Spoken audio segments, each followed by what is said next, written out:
सत्संग की पहली शर्त, बैठ जाओ तो बोलो नहीं, सिर्फ सुनो। ये पहली शर्त है। आप सत्संग में जाकर चर्चा नहीं करें, वहां हरि चर्चा जो हो रही उसे सुने। सत्संग में जाने के बाद भी अगर आप अपनी चर्चा कर रहे हैं, इसका मतलब है कि आपका हरि चर्चा में ध्यान नहीं है। और अगर अवसर मिलने पर भी हरि चर्चा में आपका मन न हो तो एक बात समझ लेनी चाहिए, दुर्भाग्य ही है, सौभाग्य नहीं। अब कहेंगे कैसे? बोले सुनो ना, एक गरीब आदमी के हाथ में हीरा लग जाए, हीरा नहीं पारस लग जाए, पारस। पारस समझ गए? समझ गए? पारस में एक क्षमता होती है कि किसी भी लोहे को टच होने पर उसे सोना बना सकता है। और जन्म जन्म की दरिद्री को पारस मिला और उसे उस पारस का महत्व न पता और पानी में फेंक दे, तो उससे ज्यादा अनलकी पर्सन कोई होगा? जवाब दो। वो चाहता तो मेरा भयंदर का सबसे रिचेस्ट पर्सन बन सकता था, इतना सोना इकट्ठा बना सकता था, पारस उसके हाथ में था, लेकिन किया क्या उसने? हो क्या गया उससे? उससे ये हुआ कि पारस उसके हाथ से नदी में छूट गया अनजाने में, या फेंक दिया अनजाने में, मालूम नहीं था, उसका महात्म मालूम नहीं था। तो यही कंडीशन है हम सबकी। बहुत इजीली हम लोग कह देते हैं कि भगवान हमारी नहीं सुनते, लेकिन हमारे जो कर्म करने की जो जिम्मेदारी है वो हम नहीं करते।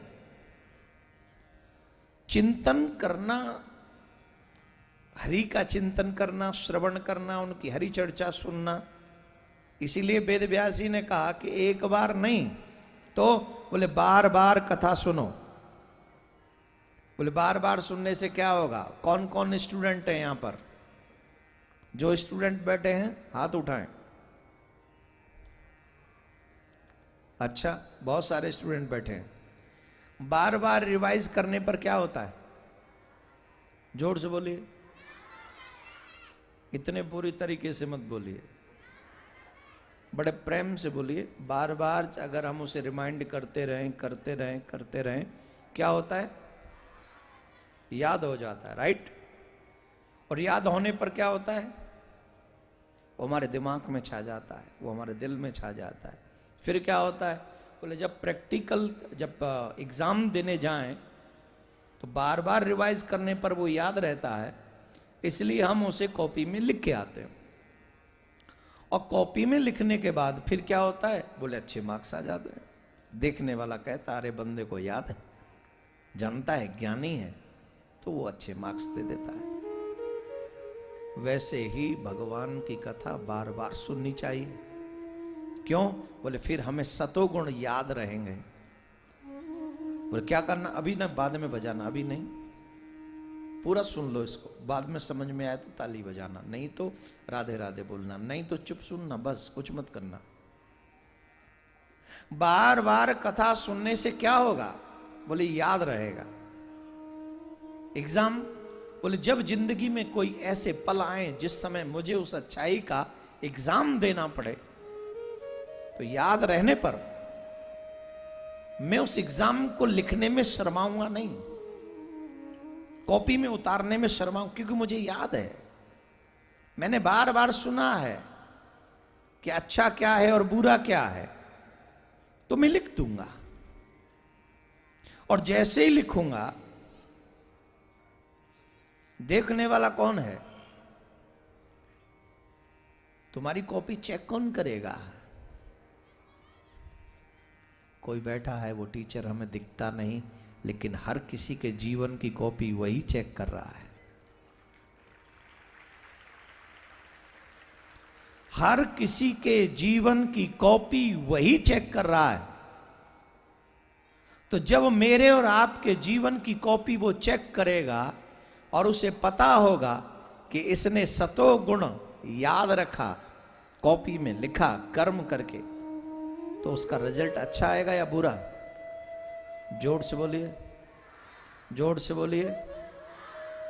इसलिए पिबत भागवतम रसमालयम मुहुरहो रसिका भुवि भावुका। एक दिन नहीं, हमेशा। देखिए बड़ी किस्मत वाले हैं जो आज भी बैठे रहेंगे, क्योंकि मुझे पता है आप सुबह के आए हुए हो, मुझे ये भी पता है आपको घर जाना है। वैसे साल भर किया ही क्या था तुमने घर के सिवा? हैं? एक बार आता हूं साल में, और फिर भी घर जाने की पड़ी है। कोई बात नहीं, मजबूरी पड़ी है, हैं?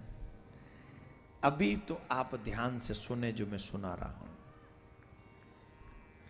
भागवत से होता क्या है? भागवत अगर हम कंटिन्यू सुने तो भागवत के सुनने से होगा क्या? उसका फल क्या है? हमें उसका फल क्या मिलेगा? या भागवत सुनने से हमारे जीवन में कोई परिवर्तन आएगा? बोले हाँ आएगा। ये उन्हीं के जीवन में परिवर्तन आता है जो भागवत दिल से सुनते हैं। संत तुकाराम,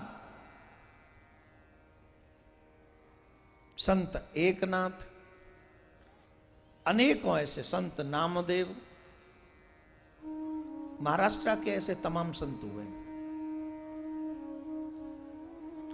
जिन्होंने अपने चरित्र से, अपनी वाणी से धर्म को आगे बढ़ाया, अपने जीवन को सद्मार्ग पर ले गए और अपने जीवन के चरित्र से लोगों को भी जागरूक किया।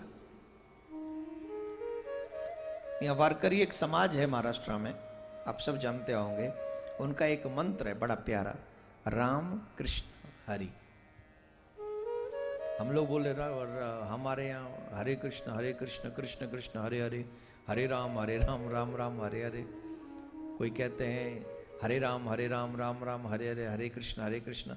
ये दोनों एक वेद मंत्र है और एक पुराण मंत्र है, लेकिन इन्होंने बड़ा सूक्ष्म सरल राम कृष्ण हरि, अल्प है और तीनों इन्वॉल्व हैं, वही महामंत्र का शॉर्टकट कर दिया। वारकरी समाज में इस मंत्र को दिया जाता है, जाप होता है इस मंत्र का।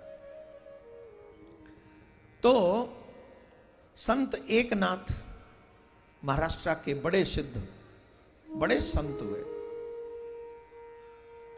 संत एकनाथ के विषय में एक बात बताऊं। पहले ये बचपन में ही घर छोड़कर चले गए थे अपने गुरु की शरण में।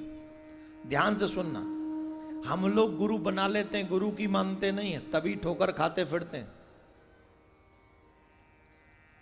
बहुत से लोग कृष्ण को मानते हैं, कृष्ण की नहीं मानते, गुरु बनाते हैं पर गुरु की नहीं मानते।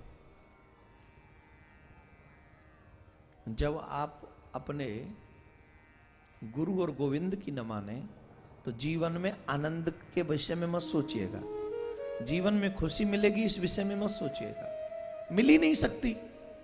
अरे भाई ये हो सकता, ऐसा कभी हो सकता है क्या? भोजन बनाओ ना, बिना भोजन बनाए भूख मिट जाए?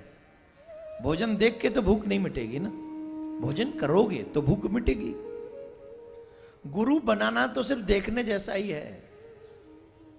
तो बोले उनके शब्द को जीवन में उतारना,